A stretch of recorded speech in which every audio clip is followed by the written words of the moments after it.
أعوذ بالله من الشيطان اللعين الرجيم بسم الله الرحمن الرحيم ألا إنهم من إفكهم ليقولون ولد الله وإنهم لكاذبون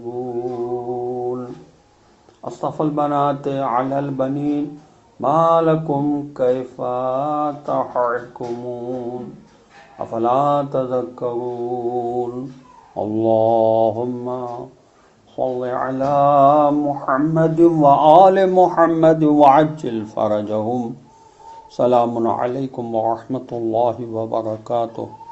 اللہ تبارک و تعالیٰ کا شکر ہے کہ میں نے سورہ صافات جو قرآن مجید کا 37 نمبر کا سورہ اس کی 5 آیات کی تلاوت کا شرف حاصل کیا۔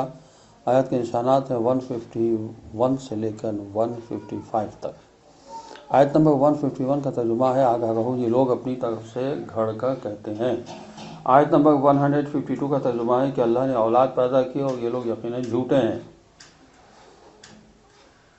ان آیات کی تفسیر کچھ اس طرح ہے کہ مشرکین کا یہ بھی ایک افتراء اور جھوٹ ہے جو کہتے ہیں کہ اللہ نے اولاد پیدا کی، اللہ کے لیے اولاد کا ہونا ممکن نہیں ہے۔ اس کے مزید تشریح سورہ مریم جو قرآن مجید کا 19 نمبر کا سورہ اس کی آیت نمبر 35 میں ملاحظہ کی جا سکتی ہے، اور آیت نمبر 53 کا ترجمہ یہ ہے کیا اللہ نے بیٹوں کی جگہ بیٹیوں کو پسند کیا ہے، اور آیت نمبر 154 کا ترجمہ یہ ہے تمہیں کیا ہو گیا، تم کیسے فیصلے کرتے ہو۔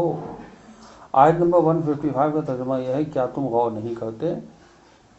قرآن مسلسل غور و فکر کی دعوت دیتا ہے کہ اللہ تعالیٰ نے بیٹیوں کو برگزیدہ کیا ہے، اور تمہیں تمہاری عقل و خرد کو کیا ہو گیا ہے، ایسی بات کرتے ہو جو تمہارے دار علم و ادراک میں نہیں ہے۔